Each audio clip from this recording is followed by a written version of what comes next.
Today, I'm making a Boba Fett helmet, also known as a Mandalorian helmet. For this build, you'll need EVA foam, scrap foam core, and scrap EVA, sandpaper, putty, a heat gun, white glue, hot glue, paint, marker, a respirator mask, goggles, sponge brushes, a rotary tool, scissors, razor pens, or a box cutter. People have been making these since the 80s, so there's templates for it already online. I'll put a link to the ones that I used in the description. Print them out and then cut them out, then pin the cutouts onto the foam. Pin the exterior panels onto the EVA foam and the interior support pieces onto foam core poster board or cardboard. No one's going to see it, it doesn't really matter. Cut them out. Glue them together. I use pins to hold certain parts in place before I actually hot glue them down. It's easier to cut the pieces out if you trace them onto foam, and it's easier to trace them if you print onto cardstock instead of regular paper, so keep that in mind when you print out your templates. The dome is the most complicated part of this build. The PDF that I'm using breaks it down into 3 templates. Cut those out, but make sure you put some kind of mark onto each of them so that you know how they should line up. Glue the flanges together. I made a mistake on the first one, so really pay attention here. The tips have to line up evenly, but mine are all off by like 1/8 of an inch. So to solve that problem, I took my heat gun and very carefully heated up the flanges until the hot glue was soft enough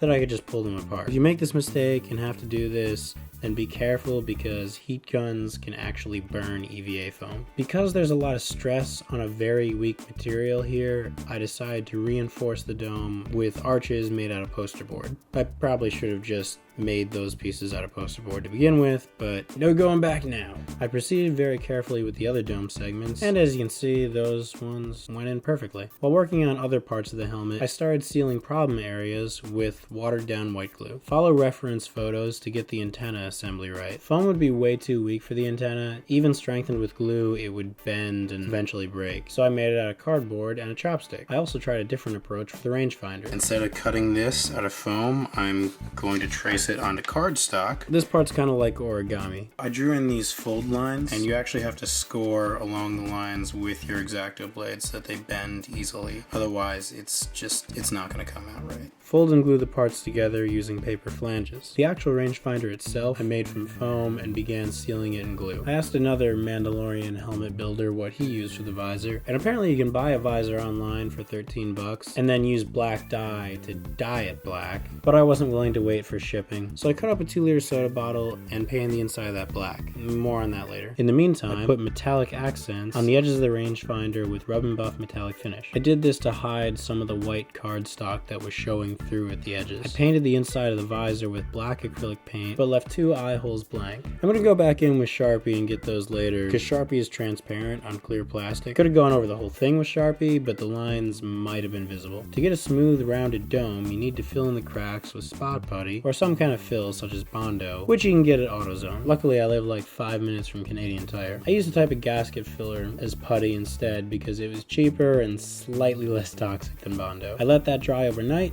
then smoothed it the next day with sandpaper and rotary tool. Then I painted it using acrylic paint because it's easier to keep it away from the visor. So some of you might have noticed that while this is a Mandalorian helmet, I didn't quite paint it like Boba Fett's helmet. And that's just because I made it for this sketch written about a different Mandalorian character named Mando Calrissian. Hey, thanks for watching. If you enjoyed this tutorial, then you can subscribe and hit send me updates to find out when I post a new video. You can also check out these similar builds right now. And you can help out the channel by supporting me on Patreon. You know, if you want to. I'm planning on doing a lot more Star Wars builds for the new movie. This is a gun that I really want to build from the trailer, but it's out of focus and half out of frame, driving me insane. And now I'm just rambling. Jake out.